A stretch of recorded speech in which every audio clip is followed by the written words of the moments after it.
हाँ, welcome back sir. आज मैं देखूंगा सिंक्रोनस मोटर के अंदर एक्साइटेशन को अगर वेरी करें, कांस्टेंट लोड को कांस्टेंट रखा जाए। ये वर्ड बड़ा कंफ्यूजिंग है, समझिए थोड़ा सा सर। एक्चुअली अगर आपसे कोई बोला जाए, एक तो एक्साइटेशन क्या है, जो रोटर पे जो आप फील्ड दे रहे हो दैट इज एक्साइटेशन। ओके, उससे जो फील्ड डेवलप हो रहा है that is excitation voltage. Now अगर कोई कहे कि लोड, तो लोड मोटर पे लोड कैसा होगा, मैकेनिकल लोड। और एक्साइटेशन क्या होगा, इलेक्ट्रिकली करंट बढ़ना घटना। सो ये चीज आपको पता हो तो टॉपिक आज जो मैं डिस्कस कर रहा हूं वो टॉपिक क्या कह रहा है, इनको समझिए। Synchronous motor eight constant load, load मतलब जो मैकेनिकल शाफ्ट पे लोड दिया गया है उसमें कोई चेंजेज नहीं, but with variable excitation. Excitation मतलब जो पोल पे आप वेरिएबल पोल डेवलप कर रहे हो, उसमें करंट कभी ज्यादा कर रहे हो कभी कम कर रहे हो, उसको वेरिएबल एक्साइटेशन बोलते हैं। जैसे कि यहाँ पे समझिए सर, एक हमने अभी क्लास लिया था लास्ट क्लास, तो ये देखो सिंक्रोनस मोटर में सप्लाइड वोल्टेज है, ये आपका क्या डेवलप एक्साइटेशन वोल्टेज है। यानी एक्साइटेशन वोल्टेज क्या पे होगा सर, आर्मेचर के वाइंडिंग पे, आर्मेचर के वाइंडिंग पे। ओके, और ये है एक फील्ड एक्साइटेशन। ये क्या है सर, फील्ड एक्साइटेशन।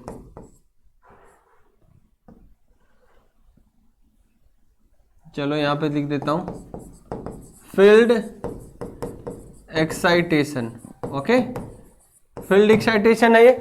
ओके, अगर इस करंट को बढ़ाऊंगा तो ये वाला पोल जो फ्लक्स है ये इस रोटर के फील्ड को कट करेगा। देखिए ये वाला जो पोल बनेगा, ये बढ़ाऊंगा तो मैग्नीट्यूड फ्लक्स का बढ़ेगा, ये वाला पोल का, और ये बढ़ेगा तो ये आपके क्या होंगे, इसके यहां पे रखे कंडक्टर को कट करेगा, है ना, कट करेगा तो उसमें डेवलप होता है एक्साइटेशन वोल्टेज, या फिर इसी को बैक ईएमएफ भी बोला जाता है सर। एक्साइटेशन ईएमएफ को, ईएफ को और क्या बोला जाता है, बैक ईएमएफ भी। ये भी पता, जिस तरीके से हमने बोला था लास्ट क्लास में कि डीसी मशीन मोटर के अंदर बैक ईएमएफ होता है। जैसे जैसे रोटर भी घूमता है वो भी आपके क्या करते हैं, कंडक्टर को कट करके बैक ईएमएफ तैयार करता है। सिमिलरली ये भी बैक ईएमएफ तैयार करता है, जो सप्लाई वोल्टेज का हमेशा क्या करता है, विरोध करता है। जो सप्लाई वोल्टेज का हमेशा क्या करता है सर, विरोध करता है। तो इनका पता, ये हमेशा इसका काउंटर करता है, यहाँ प्लस माइनस, तो यहाँ भी क्या होगा, प्लस माइनस। ओके, सो ध्यान रखना सर, जो एक्साइटेशन वोल्टेज है वही हमारा क्या है sir, back EMF, back EMF इस मशीन के लिए। ओके,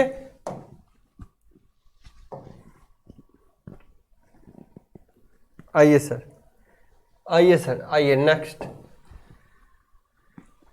नेक्स्ट देखिएगा सर, यही एक्साइटेशन वोल्टेज है जिसको हमने क्या बोला है, बैक ईएमएफ। क्यों, ये किसके द्वारा उत्पन्न होता है, क्योंकि फील्ड जो एक्साइटेशन देते हैं किस पे, ये आरएफ रोटर पे। किस पे सर, रोटर के कारण यहां पे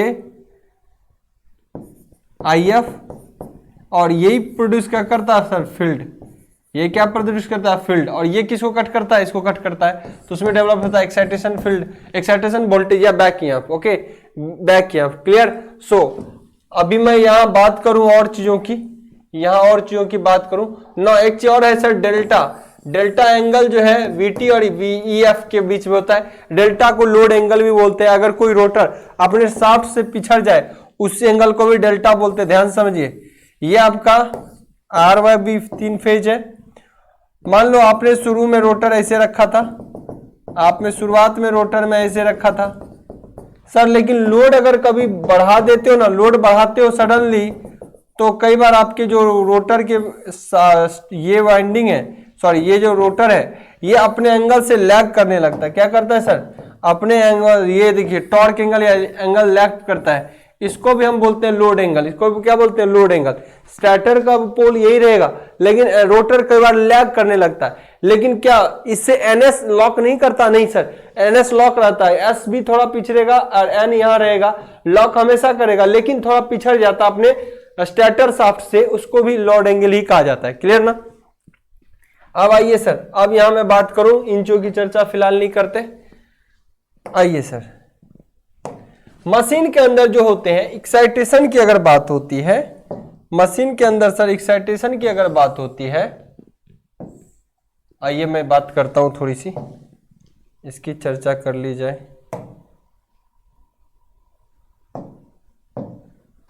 अगर इस एक्साइटेशन की बात की जाए मशीन के अंदर,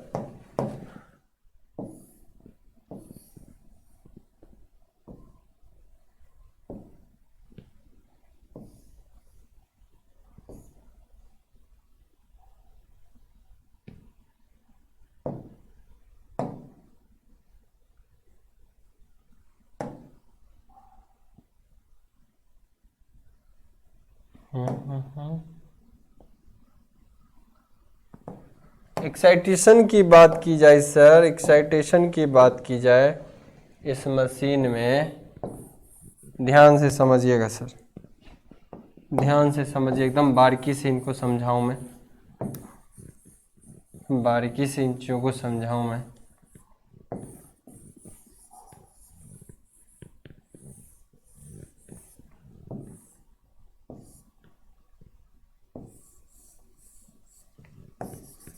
चलिए इसको इतने देर रफ कर देते हैं।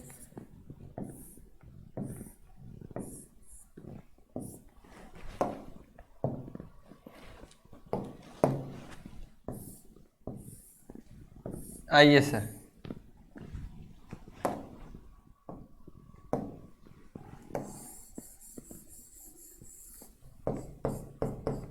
ये VF एक्साइटेशन वोल्टेज, ओके, ये एक्साइटेशन रोटर पे जो आप देते हो, रोटर पे, और यहां डेवलप कराते हैं NS, यहां डेवलप क्या करवाते हैं सर, NS। नाउ यहां से फील्ड करंट जाएगा, ओके, फील्ड करंट जाएगा किसको सर, यहां जो स्टेटर है हमारा, ये स्टेटर है, इसके कंडक्टर को जो कट करता है, इस पे डेवलप होता है बैक ईएमएफ वोल्टेज, ओके। ना ये बैक ईएमएफ देखिए, अगर हमारा फील्ड एक्साइटेशन, फील्ड करंट हमारा बढ़ा दिया जाए तो आपको एक चीज पता होगा, इसको बोलते हैं over excitation. Over excitation condition समझिए, हमने जनरेटर में भी बताया था, अगर फील्ड करंट अपने नॉर्मल करंट से कम कर दिया जाए तो उसको बोला जाता है अंडर एक्साइटेशन, अंडर एक्साइटेशन। और एक जो फील्ड करंट नॉर्मल हो, जब ये फील्ड करंट आपका नॉर्मल हो तो एक कंडीशन में होता है नॉर्मल एक्साइटेशन, ध्यान से समझिए, नॉर्मल एक्साइटेशन। नॉर्मल एक्साइटेशन में क्या होता है सर, देखिए जो आपका बैक या वोल्टेज है या फील्ड, या फिर आप कह सकते हो एक्साइटेशन वोल्टेज है जो स्टेटर पे डेवलप होता है, वो बराबर किसके होते आते हैं, टर्मिनल वोल्टेज के। वो किसके बराबर हो जाते हैं सर, टर्मिनल वोल्टेज के। और जब अंडर एक्साइटेशन हो तो इसका मतलब है सर, आपका जो फील्ड एक्साइटेशन है वो कम होता है किससे, टर्मिनल वोल्टेज से। और जब ओवर एक्साइटेशन होता है तो इसका मतलब है आपको एक्साइटेशन वोल्टेज ज्यादा हो जाता है आपके किससे, टर्मिनल वोल्टेज से। सो ये कंडीशन डेवलप होते हैं कहां पे, मोटर के अंदर। मोटर के अंदर ये कंडीशन डेवलप होते हैं। अब समझिए, कभी एक्साइटेशन में चेंज बोल जाए, अगर मोटर में एक्साइटेशन में चेंज बढ़े तो आप ये समझे सर कि ये करंट बढ़ाया या घटाया जा रहा है, ठीक है। दूसरा, लोड में चेंजेज, कभी लोड में चेंजेज आपसे पूछे क्वेश्चन में, कभी लोड में चेंजेज पूछे सर, लोड में चेंजेस कोई अभी क्वेश्चन में आपसे पूछे तो इसका मतलब है कि इस शाफ्ट पे जो लोड दिया गया है ना, वो बढ़ाया और घटाया जा रहा है। क्लियर। तो एक बार लोड को कांस्टेंट रखे, लोड अगर 10 न्यूटन का अपन मान लो इस पे दिया, न्यूटन जो भी लोड होगा इस पे वो अपन आपने एक बार दे दिया, तो उसके बाद कभी एक्साइटेशन बढ़ाए घटाए तो इस मोटर पे, रोटर पे, एंगल में, करंट एंगल में क्या चेंजेस होते हैं इसकी जानकारी मांगता है। या फिर कई बार ये कहता है कि अगर लोड को आप एक्साइटेशन को फिक्स कर दीजिए कि 10 एम्पेयर करंट जा रहा है या 2 एम्पेयर जा रहा है, ओके, ये हमेशा डीसी होता है, ओके। तो बताइए अगर लोड में चेंज करूं, इसके लोड में बढ़ा दूं, सडनली कम कर दूं या कुछ करूं, तो बताइए इस मशीन के अंदर क्या इफेक्ट होगा। तो वही चर्चाएं आज होने वाली है। कह रहा है synchronous motor eight constant load. Load क्या है, कांस्टेंट सर। लोड क्या है, कांस्टेंट। इसको हमने क्या कर दिया, कांस्टेंट। एक्साइटेशन को करेंगे वेरिएबल। उससे हमारे इस कर्व सब में क्या असर पड़ता है। जब आप एक नॉर्मल कंडीशन की बात करें, ये हमारा डिफरेंस वोल्टेज है और ये हमारा क्या माइनस ऑफ वीटी है, उससे डेल्टा एंगल से ये हमारा लैग कौन कर रहा है सर, बैक ईएमएफ या एक्साइटेशन वोल्टेज, जिसको अपन क्या कह रहे हैं सर, अपन डेल्टा कह रहे हैं। जिसको क्या कह रहे हैं सर, अपन डेल्टा कह रहे हैं। अब ये डेल्टा से लैग किया आपने, इस वोल्टेज से डेल्टा से लैग किया हुआ, ओके। नाउ सर दो वोल्टेज है मशीन के अंदर, देखें तो एक एक्साइटेशन वोल्टेज, एक सप्लाई वोल्टेज है। तो रिजल्टेंट वोल्टेज कहां बनेगा सर, मशीन का रिजल्टेंट वोल्टेज अगर बोले तो मशीन का रिजल्टेंट वोल्टेज सर यहां बनेगा। आइए यहां से इसके पैरेलल में चलेंगे और यहां से इसके पैरेलल में चलेंगे, इसके पैरेलल में, तो कर्व कहां बनेगा सर, यहां बना। सो आपका फाइनल जो रिजल्टेंट करंट बनेगा सर, वो कहाँ बनेगा? ये बना resultant current, sorry resultant resultant voltage. क्या बना सर? Resultant voltage. इन दोनों का रिजल्टेंट वोल्टेज क्या बना मशीन के अंदर? ये। नाउ करंट की बात करें, करंट की बात करें तो सर आपका आर्मेचर लोड क्या है? Load constant. सो लोड कांस्टेंट है तो एक जगह लोड को कांस्टेंट करिए।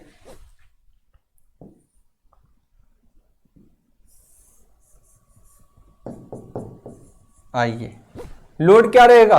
कांस्टेंट। लोड क्या रहेगा सर? कांस्टेंट। तो यहां इस चीज को भी देख सकते हो, लोड हमारा कांस्टेंट है। आप समझिए, ये दोनों जो एंगल है सर, ये एंगल है थीटा, अभी मैं बताता हूं, चर्चा कर रहा हूं ये क्या है, और ये एंगल है फेज एंगल फाई। समझिए सर, ये है फेज एंगल फाई, ये है फेज एंगल फाई इस टर्मिनल वोल्टेज से जो हमारा लोड करंट है, ओके। और ये है हमारा आर्मेचर करंट, और ये हमारा सर क्या हमारा है? रिजल्टेंट करंट से इस आर्मेचर करंट का ये लैगिंग। अब ये थीटा क्या क्या बताता है, उन चीजों को पहले समझिए। पहले यहां पे इस चीजों को समझिए, एक्साइटेशन वगैरह नहीं, ये नॉर्मल कंडीशन हमने बनाया। यहां पे समझिए सर, इस मशीन में क्या होगा अगर आपसे बोला जाए तो इस मशीन के अंदर आपने देखा, आइए सर, बैक ईएमएफ या फील्ड एक्साइटेशन, ये प्लस यहां माइनस एक्स से आर ए, ये है आर्मेचर करंट जाएगा मशीन के अंदर, और ये टर्मिनल वोल्टेज। सर आपने एक चीज पढ़ा होगा, ZS, सिंक्रोनस इंपीडेंस इसको बोलते हैं, सिंक्रोनस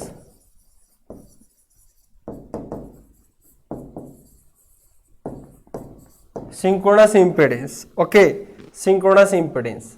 नाउ तो ZS किसके किसके बराबर होता है? आर्मेचर का रेजिस्टेंस प्लस जे, यहां पे लाइक करेगा, ओके। सर यहां पे थीटा जो यहीं से निकलता है ना, चूंकि आपको पता है ये आर का मान बहुत कम होता है सर, इस मशीन का रेजिस्टेंस नेग्लिजिबल होता है, मैक्सिमम इंडक्टिव नेचर होता है, तो थीटा जो यहां बनेगा क्या होगा? y बटा एक्स, मतलब एक्सएस बटा आर ए, ओके। यानी मैं कहूं थीटा बराबर टेन इनवर्स एक्सएस बटा आर ए, और ये वैल्यू जो है प्रैक्टिकली लगभग 80 से 85 डिग्री हो जाते हैं सर। क्यों? क्योंकि रेजिस्टेंस ये बहुत कम है, तो 10 का मान ये इन्फिनिटी की ओर बढ़ रहा है, सो वैल्यू लगभग कितना हो जाता है? 80, 85, 75 डिग्री के आसपास, ओके। सो यही वैल्यू है सर, देखिए थीटा। थीटा कहता है आपका रिजल्टेंट वोल्टेज और आपके आर्मेचर करंट के बीच का एंगल है, रिजल्टेंट वोल्टेज और आर्मेचर करंट के बीच का एंगल है। नाउ ये थीटा क्या है? ये है सर, ये है फेज एंगल। ये क्या है sir? Phase angle, phase angle between voltage and current, between voltage and current आपका मशीन का फेज एंगल है ये, ओके। अब वेरिएशन विथ एक्साइटेशन, जहां पे लोड को कांस्टेंट रखना है, ये तो मशीन का फेजर बना। नाउ मशीन का लोड कांस्टेंट रखते हुए एक्साइटेशन में वेरिएशन करिए। अब देखिए एक्साइटेशन मतलब क्या? एक्साइटेशन ध्यान समझिए, लोड कांस्टेंट मतलब करंट कांस्टेंट, ये लोड कांस्टेंट मतलब ये करंट कांस्टेंट, और एक्साइटेशन में वेरिएशन मतलब फील्ड एक्साइटेशन चेंज। आइए सर मशीन को देखते हैं, इस एक्साइटेशन में चेंजेस करना है, मतलब इससे निकलने वाला फ्लक्स जो है बढ़ेगा। अगर आपने बढ़ाओगे तो फ्लक्स बढ़ेगा, घटाओगे करंट तो फ्लक्स का मैग्नीट्यूड घटेगा। तो एक्साइटेशन घटने बढ़ने का मतलब है कि ये अब ज्यादा फ्लक्स अगर इसको कट करेगा तो ई भी बढ़ जाएगा। मतलब कहीं ना कहीं आप समझो कि बैक ईएमएफ किसके डायरेक्टली प्रोपोर्शनल है सर? इस फील्ड करंट के। किसके सर? फील्ड करंट के। रोटर का फील्ड करंट बढ़ेगा तो बैक ईएमएफ बढ़ेगा, रोटर का फील्ड करंट घटेगा तो बैक ईएमएफ घटेगा। क्लियर है? आइए सर चर्चा यहां पे होगी। ये तो जनरल इक्वेशन है हमारा। अब अपन एक एक करके देखेंगे। अगर हमारा फील्ड एक्साइटेशन नॉर्मल है, हमारा फील्ड एक्साइटेशन अंडर एक्साइटेशन में, हमारा फील्ड एक्साइटेशन ओवर एक्साइटेशन में, इन कंडीशन की हम चर्चा करने वाले हैं। Okay, now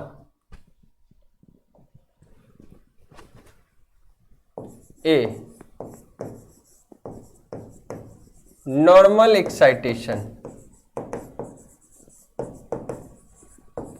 at constant load.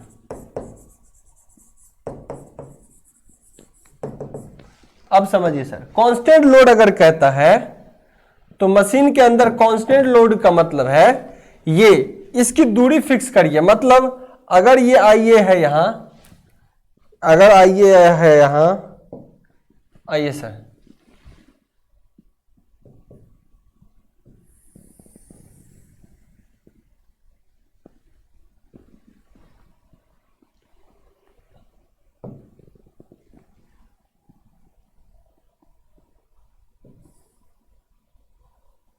Wait A second, wait A second, okay. ये देखिए सर, इसको गिरा देता हूं। ये रहा आपका, इससे ज्यादा मैग्नीट्यूड आप आईए का नहीं कर सकते। ये रहा आपका, सॉरी, देखिएगा, इस पॉइंट से इस पॉइंट है हमारा क्या सर, हमारा लोड करंट। तो लोड करंट कभी भी इससे आगे नहीं भेजना, इससे आगे नहीं भेजना, कभी भी ऊपर नीचे करेगा, पर ये लोड जो है आपका इसी के अंदर रहेगा, लोड इसी के अंदर रहेगा। तो लोड को आपको करना है कांस्टेंट। सो लोड को कांस्टेंट रखते हुए एक्साइटेशन चेंज करेंगे। तो एक्साइटेशन जो है वो कौन सा है सर, आईएफ।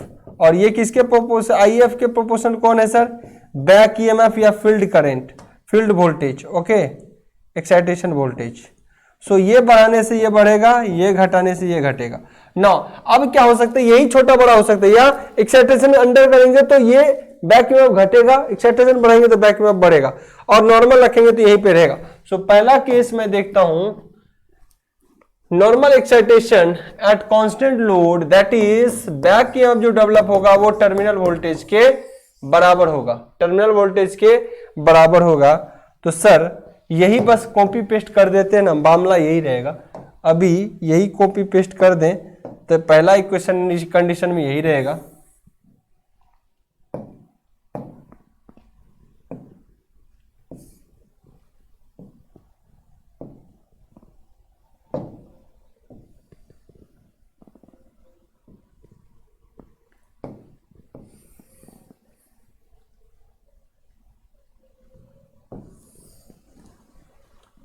नॉर्मल एक्साइटेशन मैं कहता हूं ईबी हमारा इतना रहेगा, ओके, ईबी हमारा इतना रहेगा। चलिए मैग्नीट्यूड देख लेता हूं मैं, ये हमारा ईबी है, ये हमारा वीटी है। मैग्नीट्यूड बराबर लग रहा है क्या, नहीं लग रहा बराबर, कोई बात नहीं, ये लो बराबर लगेगा अब, ठीक है।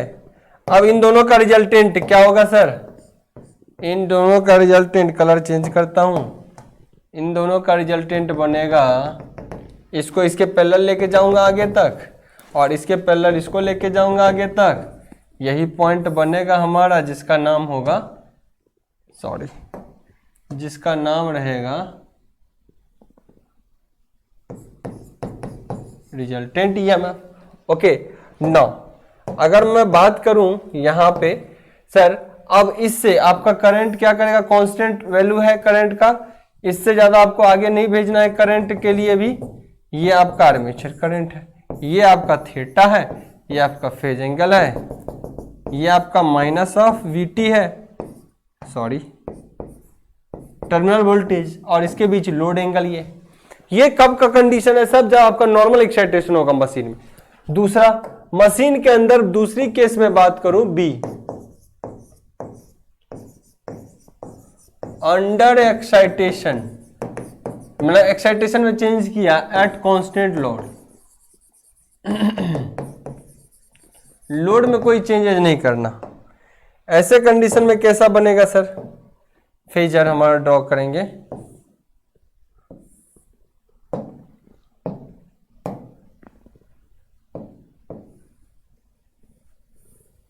चलिए इतनी बड़ा फेजर अपने को, अंडर एक्साइटेशन है ना, तो अंडर एक्साइटेशन हमारा क्या होगा, सिर्फ फेजर छोटा हो जाएगा, वी बड़ा रहेगा पर ये हाइट कम हो जाएंगी।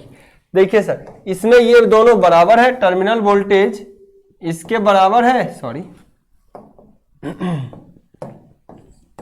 टर्मिनल वोल्टेज जो है हमारा इसके वोल्टेज बराबर है। अब क्या है, अब दूसरे केस में जो टर्मिनल वोल्टेज आपका जो है उससे बैक ईएमएफ ऑब्वियसली कम हो जाएगा। बैक ईएमएफ क्या हो जाएगा सर, कम हो जाएगा, और ये माइनस ऑफ वीटी, इनके बीच एंगल डेल्टा। अब ये कम होने से क्या होगा सर, अगर ये ग्राफ कम होगा तो ये झुकेगा ना, इसका टिलनेस नीचे की ओर गिरेगा। अगर ये ग्राफ कम होगा तो ये टिलनेस नीचे की ओर गिरेगा ना, आपका जो रिजल्टेंट वोल्टेज है वो क्या होगा, नीचे की ओर गिरेगा। इससे क्या होगा चीजें, आप देखते जाइए, इससे क्या होगा चीजें,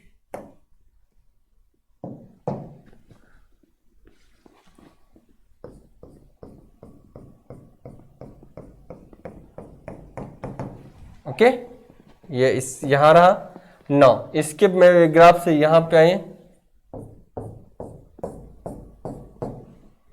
यहां पे, तो आपका क्या हुआ सर, रिजल्टेंट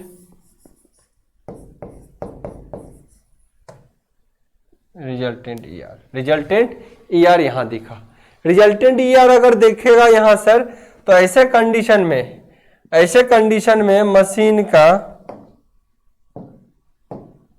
लोड एंगल आपको रखना है कांस्टेंट। सॉरी, कलर चेंज कर देता हूं।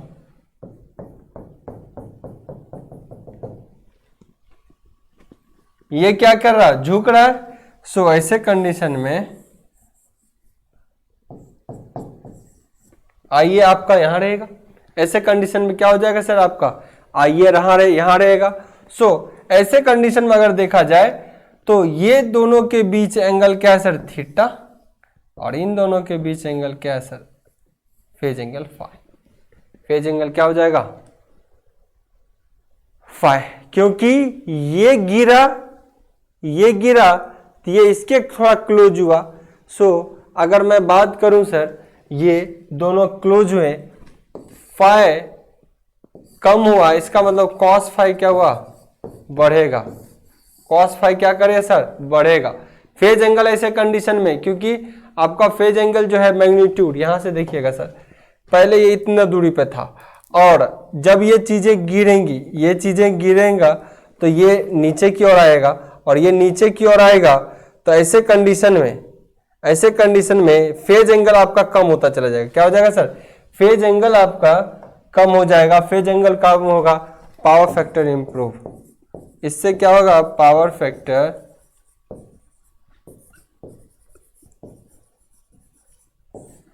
इंप्रूव होगा। पावर फैक्टर क्या होगा, मशीन का इंप्रूव होगा। ये डिक्रीज करा, under excitation, this is under excitation.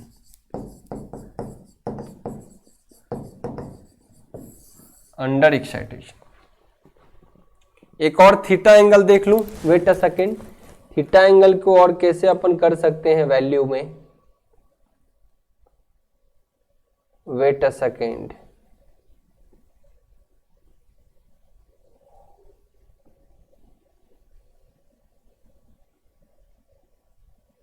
cos phi,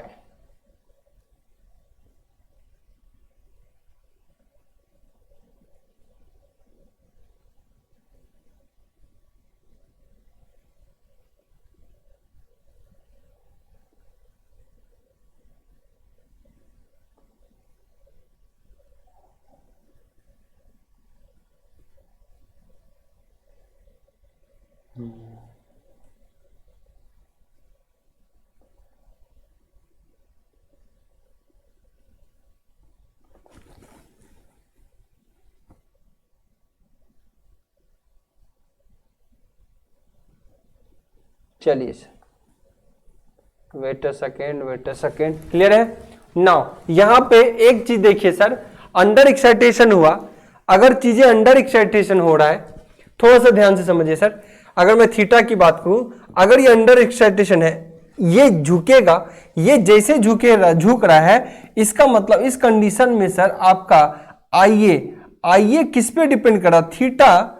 एक सेकंड देखना सर, ये जो थीटा है ना, हमेशा मशीन के एक्स बाय टेन इनवर्स, ध्यान से एक सेकंड, एक्स बाय आर पे निर्भर कर रहा है। ये मशीन का ना तो एक्स चेंज हो रहा है ना आर चेंज हो रहा है, तो मशीन का थीटा उतना से ही लैग करेगा। मतलब अगर ये गिरा, अगर ये चीजें गिर रहा है सर, तो इसका मतलब है जो मशीन है, इस मशीन का आइए इस ई आर से उतना ही डिक्रीज करेगा,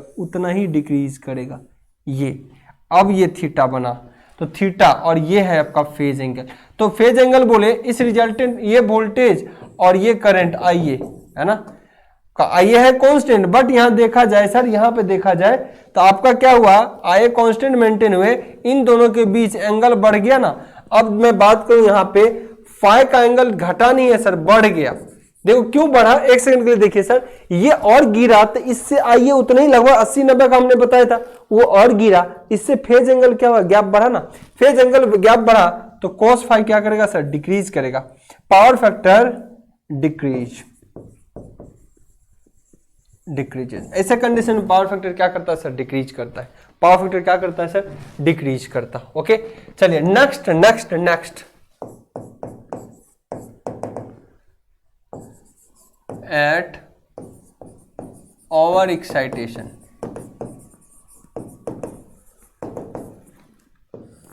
eight over excitation at constant load,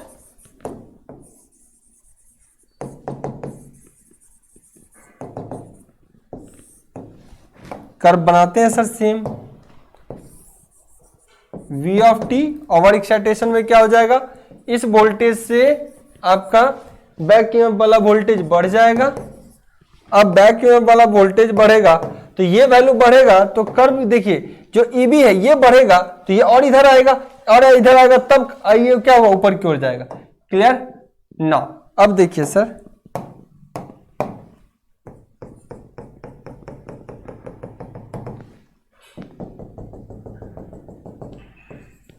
ये आपका EB इस बार यही बन गया, ER resultant.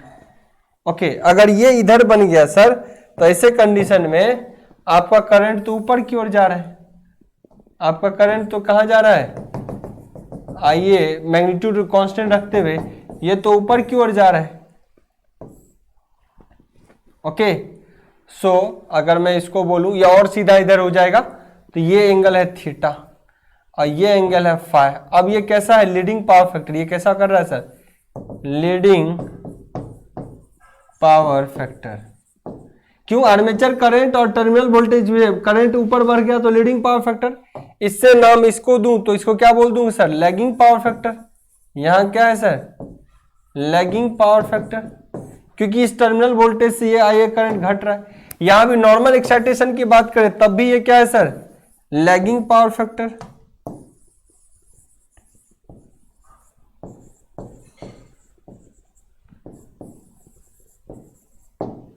Lagging power factor. Okay ना। अब मैं यहां बात करूं तो सर ये आपका फाइनल रिजल्टेंट यहां बनेगा और आईए कहां चला जाएगा, ऊपर। आईए कहां चला जाएगा, ऊपर। तो इस कंडीशन में आप कह सकते हो फाई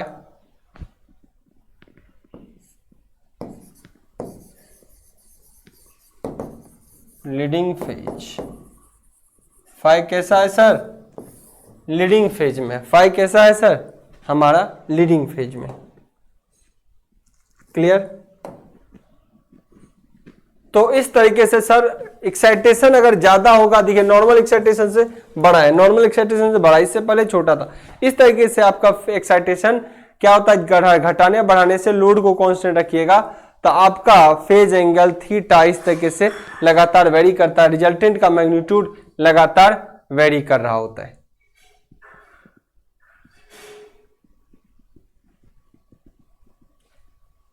ओके तो सर इस इक्वेशन को आप ऐसे ही देख सकते हो। उम्मीद करता हूं इसकी जानकारी मिल चुकी होंगी। और नेक्स्ट टॉपिक में मैं जाऊंगा सर आपका टर्म्स रिलेटेड टू हंटिंग, है ना। हंटिंग क्या होता है, फिर आगे वी कर्व क्या होते हैं, उन सारी चीजों की चर्चा आगे करने वाले। Okay bye bye, take care.